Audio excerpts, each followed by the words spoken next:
seja bem-vindo ao meu canal.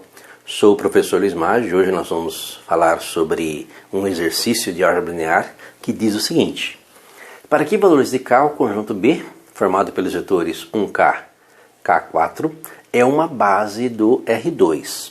Lembra, para ser uma base do R2, o que nós temos? Suponha que B seja realmente uma base do R2.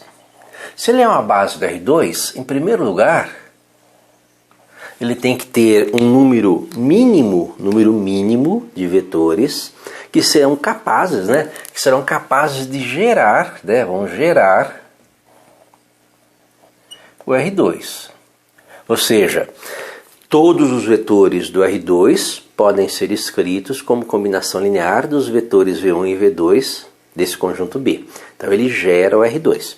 E outra coisa, para que isso aconteça, os vetores precisam ser linearmente independentes.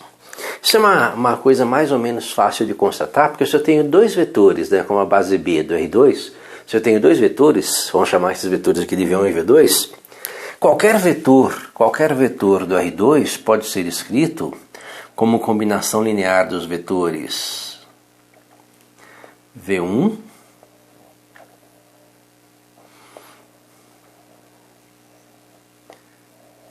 e V2 se nós fizermos combinações lineares entre eles. Você imaginar uma combinação linear, o que é uma combinação linear?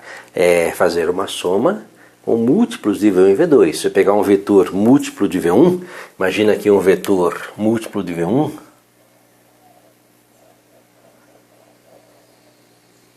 imagina que esse vetor aqui é um número qualquer, um escalar qualquer vezes V1, ou seja, ele é um vetor A1 V1, e esse vetor aqui,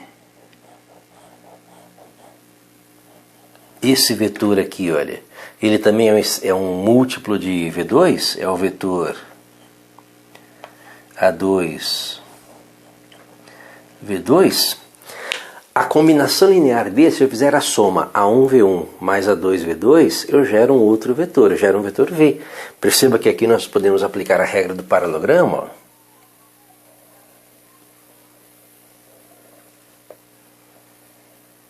Mais ou menos. Você vai gerar um vetor aqui,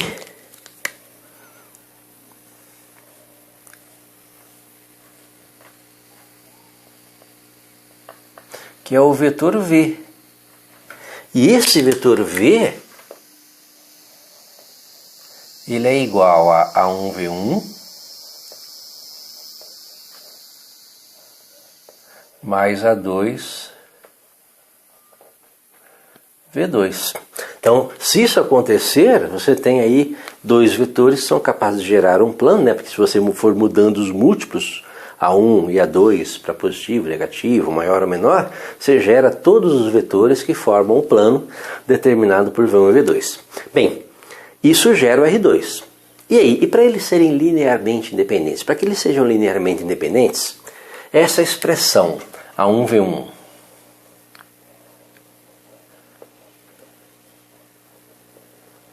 mais A2V2, quando você iguala a zero, ela tem que ter apenas, ela obrigatoriamente tem que ter a solução trivial. Ou seja, se os vetores são linearmente independentes, se eles forem linearmente independentes, a solução dessa equação é a solução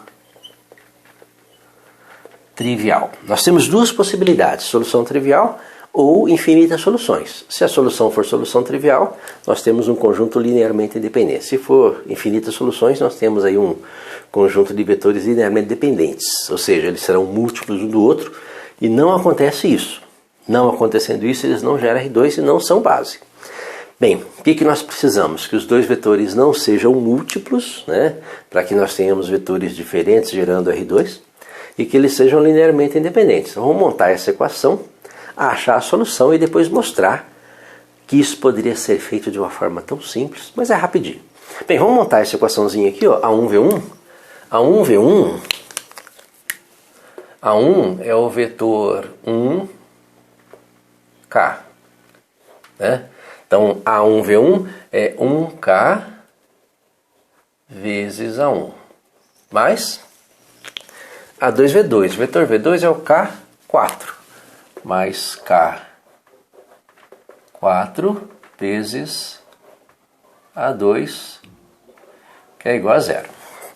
Lembra, isso aqui é uma soma de vetores, né? A1 e A2 são escalares, tem escalar por vetor. Então, fazendo as continhas, isso aqui vai ser A1 vezes 1, A1, K vezes A1, mais A2 vezes K, K vezes A2, 4 vezes A2. Igual a zero. Zero, na verdade, é o vetor, né? O vetor 0, 0. 0 ali representa o vetor nulo. Bem, como é a soma de vetores, primeiro com primeiro, então vou ter aqui A1 mais K vezes A2, K vezes A1, mais 4 vezes A2, que é igual a 0, 0. E aí?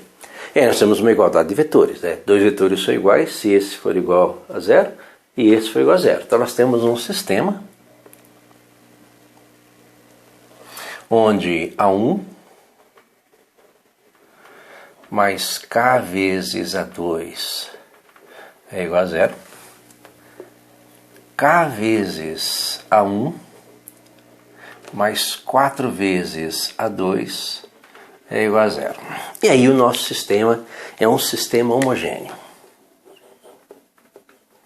Lembra, sistema homogêneo é tudo igual a 0, né? Isso aqui é igual a 0, isso aqui é igual a 0, isso é homogêneo.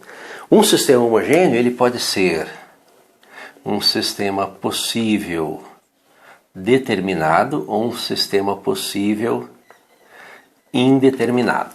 Então, se ele for possível determinado, ele tem uma única solução, que é a solução trivial. Então, os seus vetores serão linearmente independentes. Se ele for possível, porém indeterminado, existem infinitas soluções. E nós vamos ter soluções aqui diferentes da trivial, né, já que são infinitas, que tornam essa equação possível. Então, seus vetores passam a ser linearmente dependentes. Bem, como é um sistema, lembra que eu falei que é um método, existe um método muito fácil, que é sair daqui, né? Se ele for linearmente independente, pela regra de Cramer, o determinante do sistema,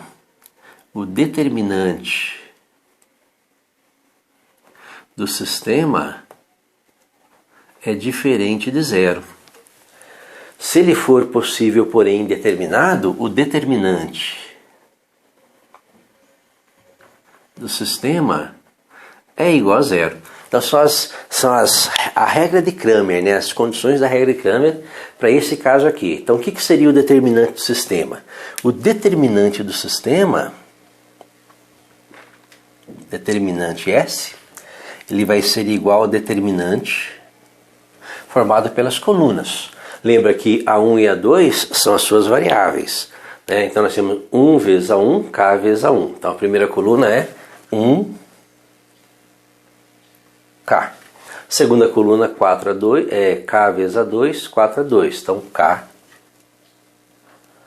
K4.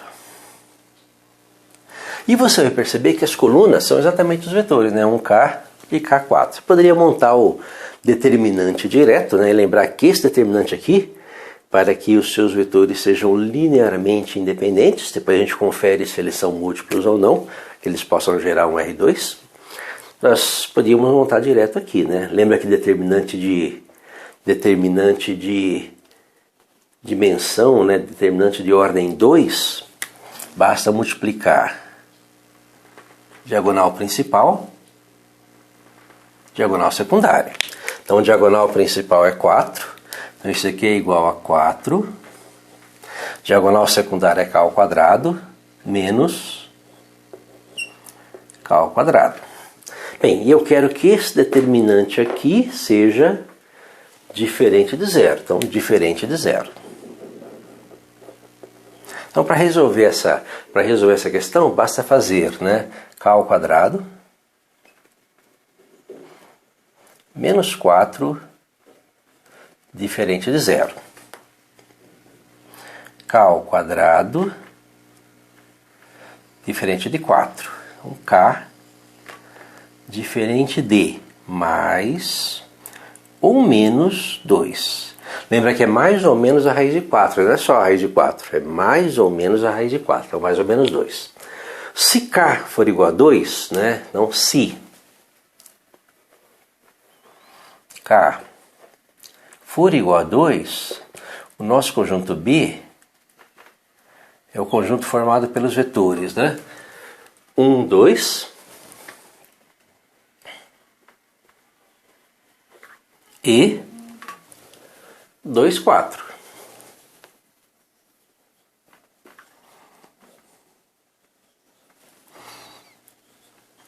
Se K for igual a menos 2, o nosso conjunto B é igual a... Se K for igual a menos 2, 1 menos 2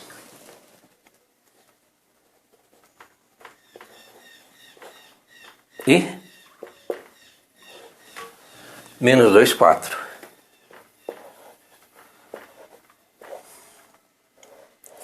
Perceba que se K for igual, né? Lembra, nós descobrimos que K tem que ser diferente. Mas se K for igual, esse vetor é 2 vezes esse. Então eles são múltiplos, né? Eles estão sob a mesma reta. E não acontece isto. Eles não geram R2. Então eles não formam base. Se K for igual a menos 2, mesma coisa. Esse vetor é menos 2 vezes esse vetor. Eles estão sob a mesma reta. Não acontece isso, não gera R2, não são base. Então, no nosso caso aqui, olha, se K for diferente de 2 ou de menos 2, esse conjunto de vetores é uma base do R2. E aí tem um detalhe importante. Quantas bases existem para o R2? Infinitas, certo? Nós temos infinitas bases, infinitos valores de K diferentes de mais ou menos 2 que geram bases do R2. Espero que tenha entendido a resolução, tenha gostado. Gostou, curta, compartilhe e ajude o canal a crescer. Obrigado.